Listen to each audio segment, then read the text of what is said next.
some of the areas where refugees and asylum seekers were living and found out a little bit more about the areas in Knightswood and in the Gorbals, and really felt that there was a story that needed to be told about the buildings and about the communities and the people who live here.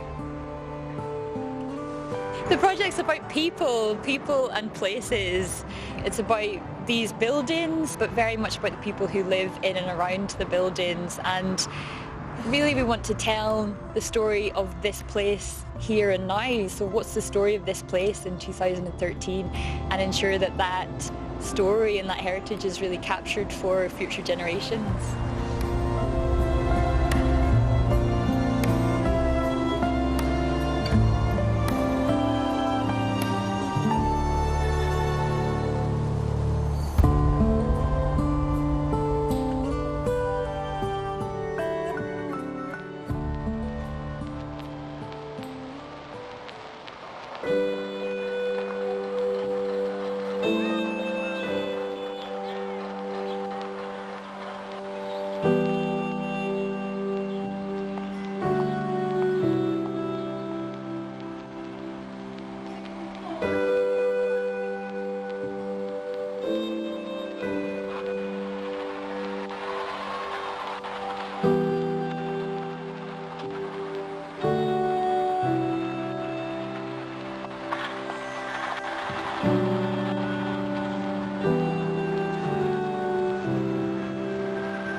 Certainly it was a great time of change. You know, the tenements were here were in, as well, you know, were in very poor order. You know, it was slums. They were slums, and they were beyond a point where they could be saved. You know, so tenements literally just getting dropped, and all of a sudden there was concrete coming back out of the ground.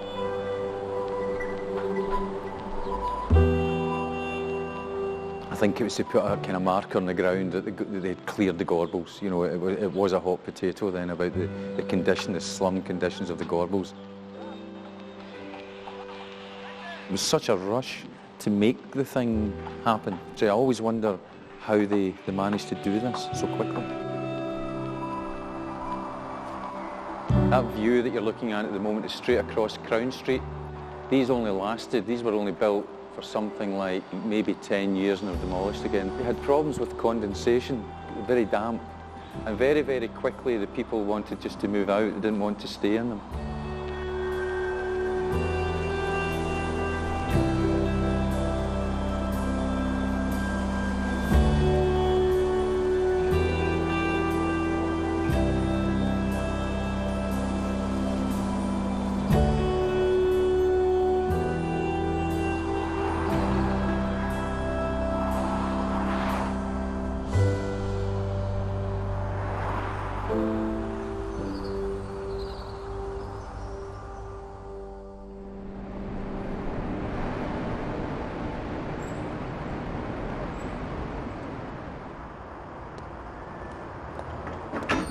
Around 2000 I was a team leader with GASP, and we were part of the council, and we dealt with all the dispersals that came to Glasgow, most of them from London and the southeast. Because the southeast was heavily populated with asylum seekers, the government at the time brought in the Dispersal Act, and people were dispersed throughout the UK, and a huge amount of them came to Glasgow.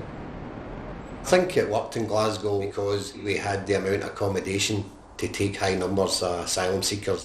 We did have a number of voids that we could accommodate people in, and most of the voids were in multi-storey flats. A lot of these areas, we had high-rise flats, there was a lot of voids, a lot of vandalism. When the asylum seeker community came into these areas, suddenly the schools were full, the shops, people were having to spend money. So there was this income being generated in the city.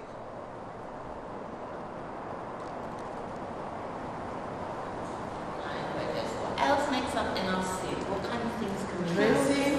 Clothes. Religion? Yeah. Dress, absolutely. Yeah. Really important. I think with our dress and our clothes, we sort of say something about ourselves, don't we? Hi, Bruce. Hello. The project's really about capturing the heritage of the high flats that are coming down and really changing the landscape of Glasgow. And what we really wanted to do was capture personal thoughts, taking it away from bricks and mortar and testimonies of people that live in the flats, and really recording that and making sure that lasts. High-rise flat, if you're lonely, you still know that there's people round about you. You get the same in tenements, but for instance, say you stay at 18 up and you get the lift, many people are going to see that lift. So if you're the lift, what do you see? Lights, bleach, people. No privacy, no dignity, people noisy. Are we birds or we human beings? Staying upright in the flat like birds flying. No, yeah, the one like a bird, boom, down with the high-rise. I want to sleep, but my neighbours having sex.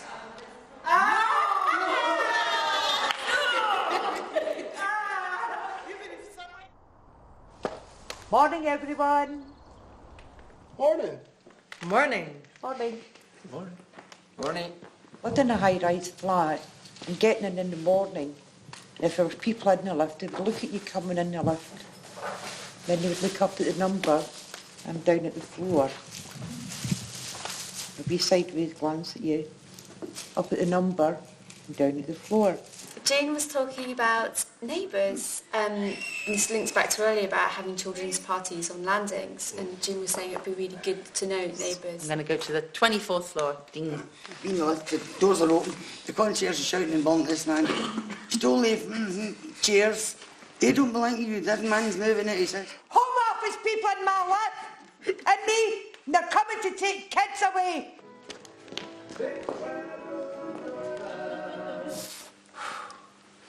You don't? No, I smoke. I don't smoke.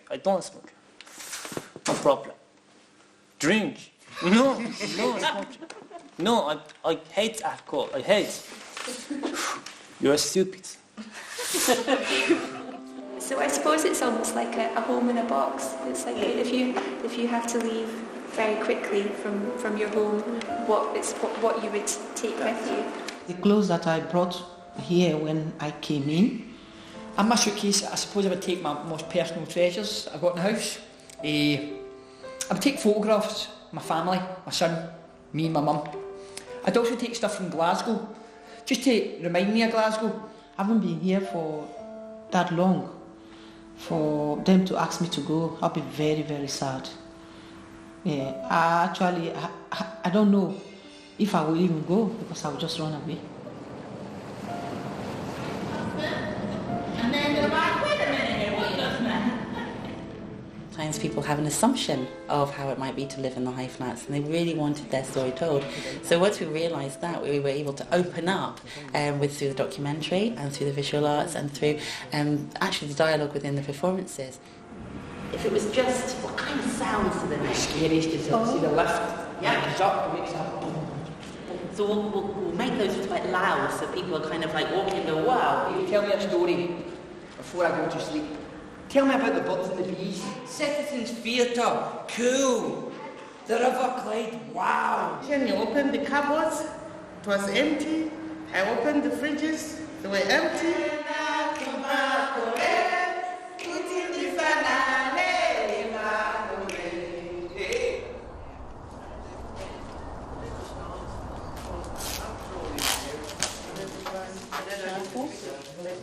Because what we can do is actually take different photographs from these, because I've Have you got the fun with bits of paper and glue and scissors and all that kind of thing? And and it's just that thing about the back closes. They were pretty dreadful places, but it didn't stop kids getting out and doing what kids do. That's in the Glasgow book, I've got that book. And just the inventiveness as well, and it's that thing about being resourceful. And so, is it Farsi? Iranian. So I tend to use quite a lot of techniques like collage so that people, could just actually start tearing up images or just colours and working really. It's important for me to find techniques that people can actually make work without feeling that they have to be great artists. In the flat, in the entrance, we want to put the name of the exhibition and the performance, which is If You've Been Here, as you know. done some boards which are 15 by 13 inches, which fit exactly into here, and for maybe you to take a letter each, and to do that in any way you particularly want to.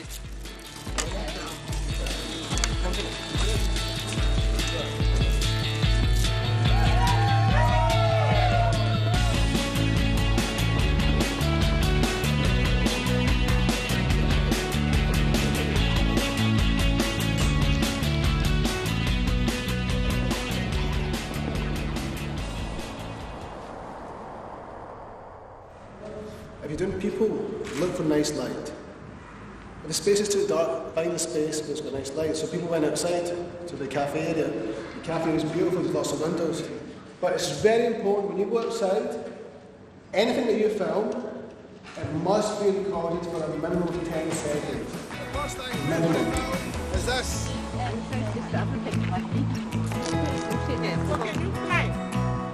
That's why I can't fly, because that's why I don't want to stay in the high rise, because it's up in the sky.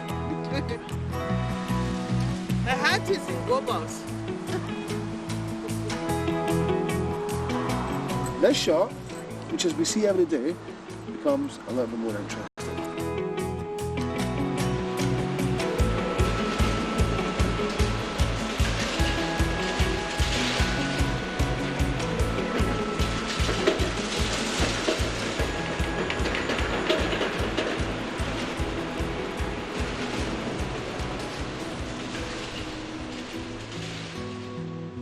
Well, my favourite window in the house is my veranda, and it's a very big part of my life. I love it. Go out there sometimes when I'm sad, and I come back in cheerful. What do I like about the Lincoln Flats? Diversity of cultures and communities, decent hard-working families, quiet, respectable, kind. Opportunities for other Scots to learn respect. A home is a home, but high-rising flats, they have their problems. You get a lot of people who don't share necessarily the same culture and the same background, and they kind of clash. I mean, you should feel lucky that you have a roof over your head, so. I sit on my veranda. It's my haven, my space. With its fabulous views, my own special place. Would I want to move out of my cosy wee house? Never. Not us, our hearts are aroused. I would be so madly enraged if I left all my friends I daily engage. My neighbours I'd miss, all my friends too, and especially of all, my beautiful you.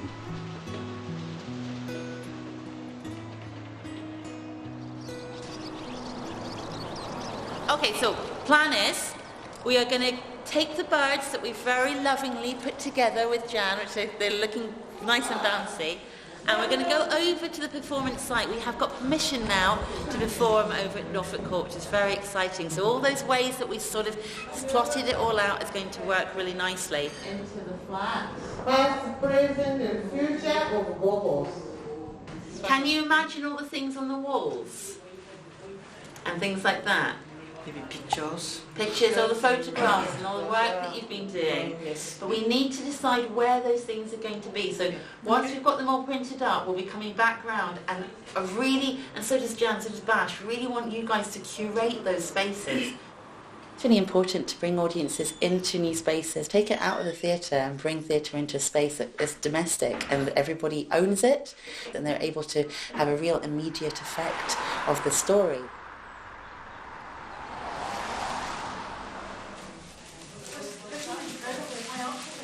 That's that nothing.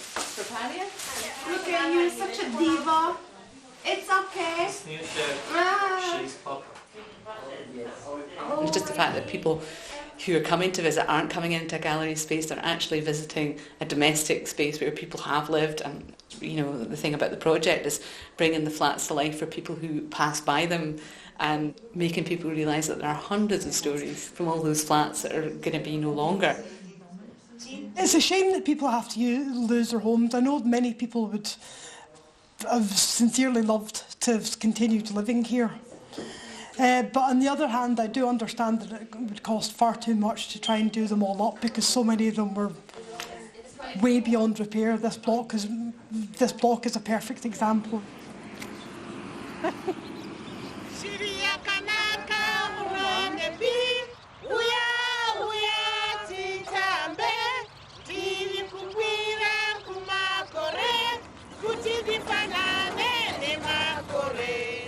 How am I feeling? To be truthful, I'm breaking it, but I'm only kidding. I'm feeling alright. I was a bit ill, but just need to get on with the show. I feel good because I know that my line. I can't wait for people to come and see what we are doing here. Che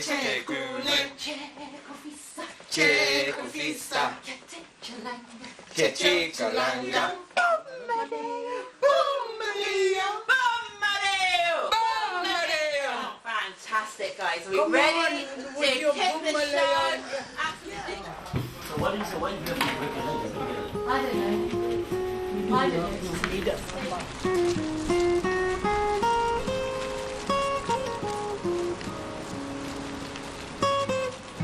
Tell me a story, tell me a story, tell me a story before I go to sleep. Tell me about the birds and the bees.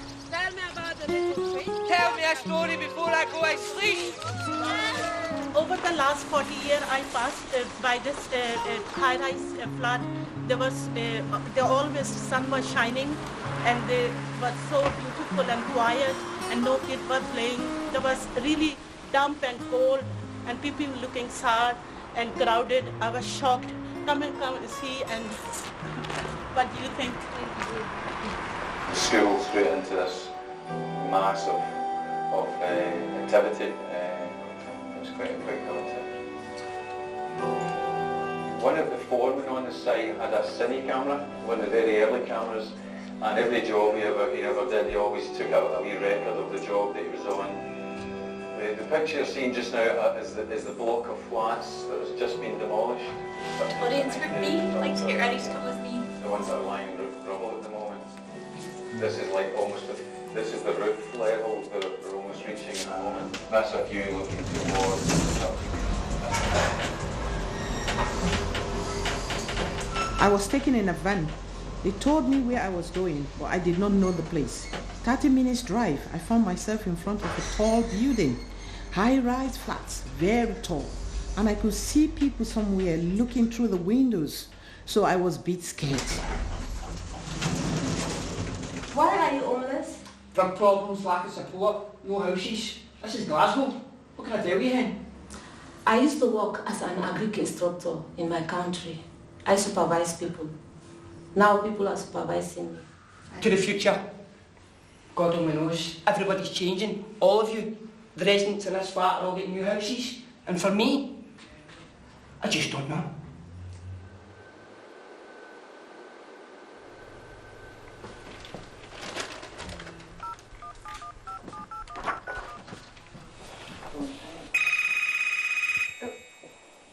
Hello. Hello. Hi, Sally. What's that? It's Christy, Sally. Christy, how are you? I'm fine. How are you?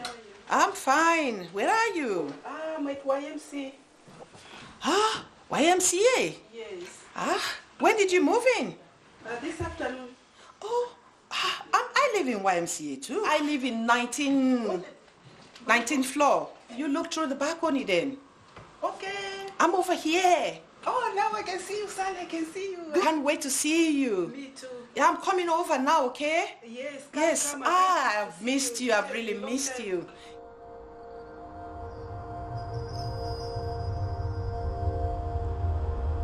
We had death, birth, suicide, a lot in this building. But can you imagine the site in 10 years' time? What ghost stories we're gonna have?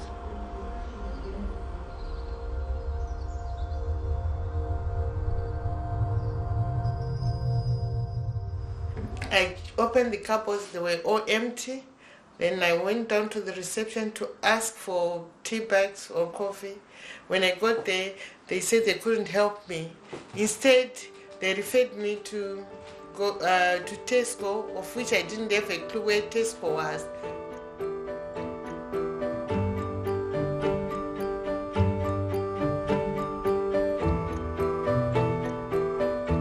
Four of us in a single end cold water flat, coal heating, cold water at the tap, gas lighting. We didn't know we were living in slums. The back courts were full of puddles and things like that.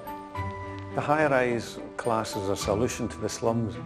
And I would say it was, to start with. Say 20 years ago, it was mostly older people that lived here, folk that lived in the slums of the Gorbals, and they were glad to get this house. But over the years, wrong people move in, and there's trouble on the landing, so they wanted out if they could.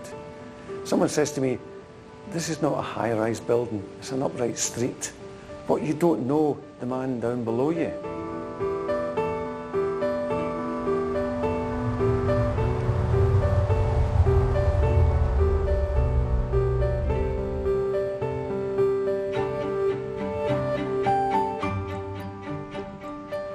I've been living in these flats for more than 11 years now. This block here and the one round the corner to the right there are due to be pulled down within the next couple of years. As he said, Lord James Douglas Hamilton mentioned the Children Scotland Act 1990. We have a warrant for 13-4. Who is there?